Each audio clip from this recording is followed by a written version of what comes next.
제98대 서울지방변호사회 회장 선거 특별대담. 이어서 기호 2번 박병철 후보자 스튜디오에 모시고 이야기 나눠보도록 하겠습니다. 후보자님 어서 오세요. 안녕하세요. 네, 먼저 간단한 인사 말씀과 소개 부탁드립니다. 저는 강원대 로스쿨을 졸업하고 이제 법무법인 로얄의 대표 변호사로 있는 박병철 변호사입니다.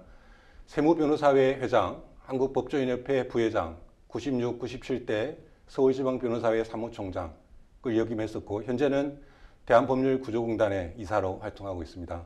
그리고 이제 선배, 후배, 동료 변호사님들을 위한 헌신과 봉사로 나아가고자 제98대 서울지방변호사회 회장 선거에 기호 2번으로 입후보했습니다.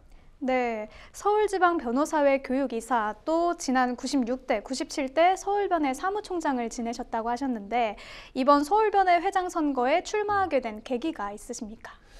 저는 여러 가지 역경을 겪고 뒤늦게 변호사가 되었습니다. 저는 변호사가 되면 모든 게 다 해결될 거라고 생각했는데 마주했던 현실은 엄혹하고 냉정하기만 했습니다.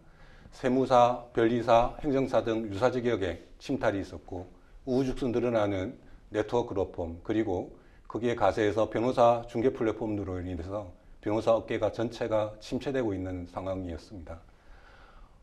여러 고심 끝에 직역 수호와 확대를 위한 투쟁에 나서기로 했었고 지난 6년간 여러 활동을 하면서 소기의 성과를 거두었다고 생각합니다. 네, 출마 선언 당시에 회원들을 위해서 타협하지 않는 방파제가 되겠다고 하셨었죠. 그럼 이제 핵심 공약을 좀 나눠보도록 하겠습니다. 특히 후보자님께서는 이 최우선 과제로 검경 수사권 재조정 추진을 제시한 바 있으시죠. 이를 비롯한 다른 공약들 소개 부탁드립니다. 네, 51대 대한변협집행부에서 설문조사를 한 게 있습니다. 당시에 약 75%의 변호사가 수사 단계에서 지연이 되고 있다는 경험을 했다고 답했고요. 저만 하더라도 고소한 사건이 벌써 3년째 경찰과 검찰에서 핑퐁 게임을 하면서 해결될 조짐이 보이지 않습니다. 수사기관에서 또 업무가 너무 과중되니 어쩔 수 없다는 답변만 하고 있습니다.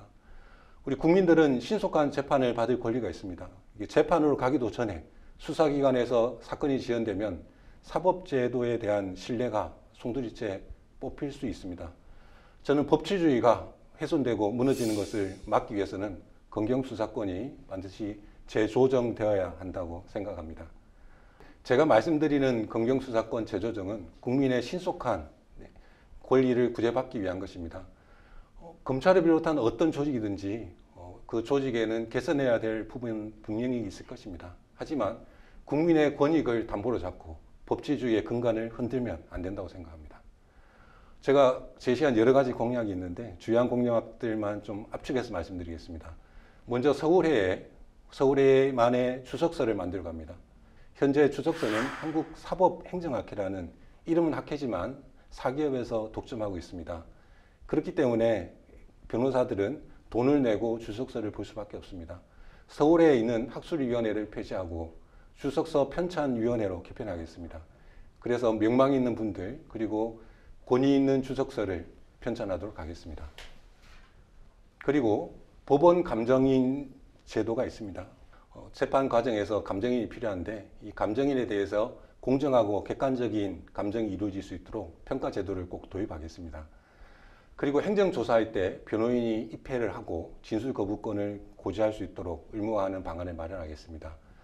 그리고 ACP 형사성공보수 부활 그리고 변호사 보수의 면세에 관해서도 적극적으로 추진하겠습니다. 제가 사무총장 시절에 기획했던 사업이 있습니다. 문서 파쇄. 시작할 때는 좀 작은 사업인 줄 알았는데 변호사님들의 호응이 매우 좋습니다. 동서남북 모두로 확대하도록 하겠습니다. 그리고 사내 변호사님들 그리고 청년 변호사님들을 위해서 변호사가 상주하는 송무지원센터를 만들겠습니다. 서식이나 양식이 필요하신 경우에 즉시 지원을 하고 변론 과정에서 어려움이 있으면 그에 대해서 도움을 드리도록 변호사가 직접 상주하면서 송무지원센터를 운영하도록 하겠습니다. 그리고 우리 직군이 고도의 스트레스를 받는 직군이다 보니까 심리케어 센터를 설치해서 변호사님들께 심리적으로 좀 안정감을 줄 수 있도록 도움을 드리고자 합니다. 그리고 변리사 실무 수습을 받고 현장 연수를 구하지 못해서 어려움을 겪는 변호사님들이 참 많습니다. 저는 변호사 중에서 유일하게 대한변리사회에 대의원으로 활동하고 있습니다. 지금도 현장 연수를 위해서 여러 변호사님들을 현장 연수가 가능한 변호사님들과 매칭하는 일을 하고 있습니다. 서울변호사회에 변리사 현장 연수 지원 허브를 만들도록 하겠습니다. 이 밖에도 우리 회원들이 많이 모여서 함께 할 수 있는 교류 행사를 열려고 하고요. 서울지방변호사회 마라톤 대회를 열려고 합니다. 서울에 있는 변호사님들만 아니라 전국에 있는 변호사님들 그리고 일반 시민들도 참여하는 아주 즐거운 행사를 만들고자 준비했습니다. 네, 검경 수사권 재조정 추진을 비롯해 다양한 핵심 공약들을 소개해 주셨고요. 이 변호사 업계에서는 리걸 테크를 둘러싼 논란이 꾸준히 이어져 오고 있습니다. 후보자님께서는 이 변호사 중개 플랫폼에도 엄정 대응하겠다 밝히신 바 있는데 어떤 입장이신가요? 저는 지금까지 누구보다 중개 플랫폼과 관련해서 치열한 투쟁을 해왔습니다. 그리고 우리 변협과 서울지방변호사회가 사실상 판정승을 거뒀습니다. 변협과 서울에 부과됐던 공정위의 과징금이 취소가 되었고요. 그 판결문에는 규제에 관한 자율권한이 변협에 있다고 분명하게 적시가 되어 있습니다. 그리고 그 중개 플랫폼에서 청년 변호사들에 대해서 고소했던 사건이 있습니다. 그에 대해서도 무죄 판결을 받았습니다.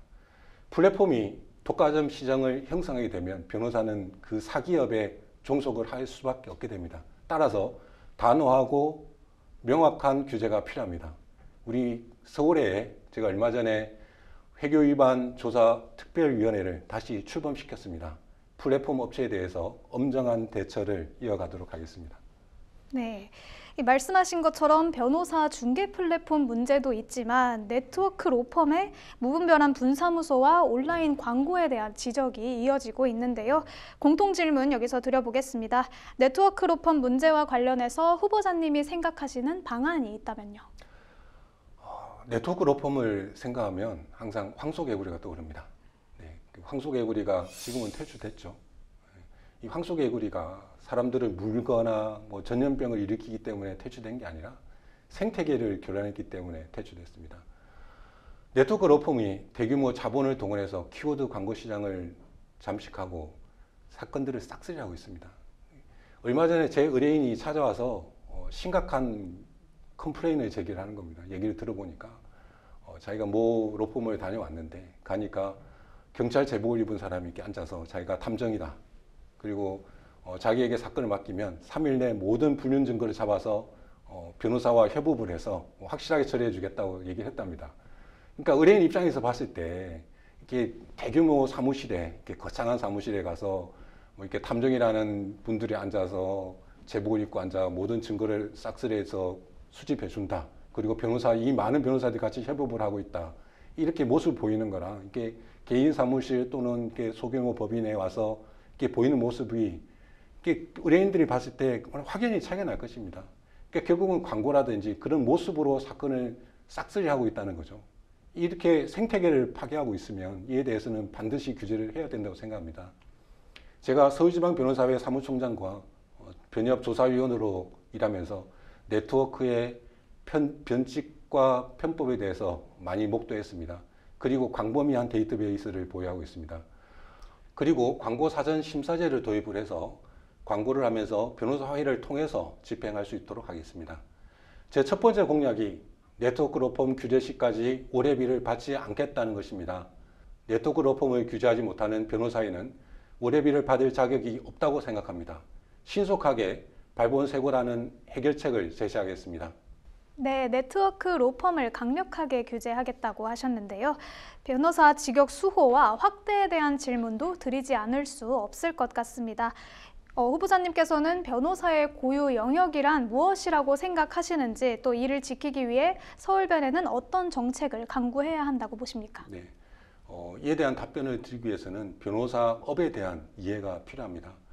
변호사는 사회 전체의 모든 전문 분야를 조금씩 나누어서 담당하고 있는 전문직입니다. 법률 분쟁이 있다면 어느 영역이든 당연히 변호사가 개입할 수밖에 없습니다. 유사직역들은 과거 법조인 수가 적을 때 행정적인 편의를 위해서 도입된 제도입니다. 이제는 변호사가 충분히 많아졌습니다. 이제는 유사직역들은 사라져야 한다고 생각합니다. 제가 사무총장 시절 성공적으로 유사직역을 방어한 경험이 있습니다. 외관법과 한국형 디스커버리 제도를 도입해서 직역 확대에도 열심히 일하도록 하겠습니다.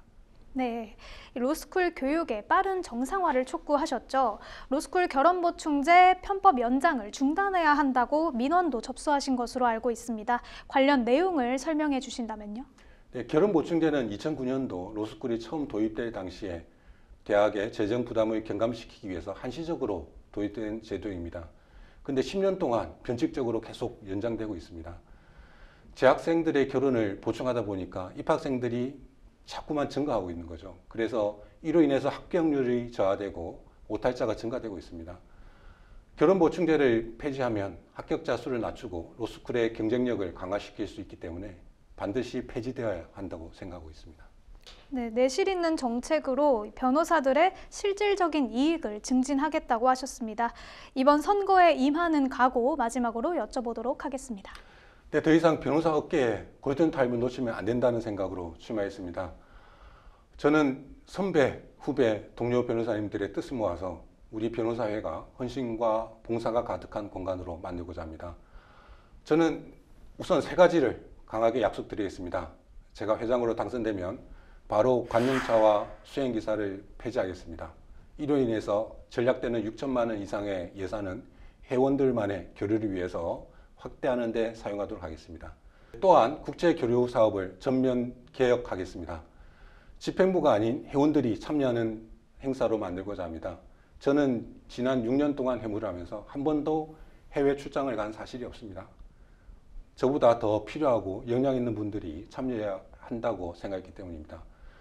더 이상 집행부의 임원을 위한 외유성 출장은 없을 것입니다. 2억 원의 예산을 글로벌 진출을 꿈꾸는 회원들을 위해서 사용하겠습니다. 네, 후보자님 말씀을 들으니 소통과 혁신이라는 단어가 떠오릅니다. 강력한 의지를 양분 삼아 타협하지 않는 방파제로서 앞으로의 역할을 기대해 보겠습니다. 법률방송에서도 계속 관심을 가지고 지켜보도록 하겠습니다. 오늘 나와주셔서 감사합니다. 고맙습니다.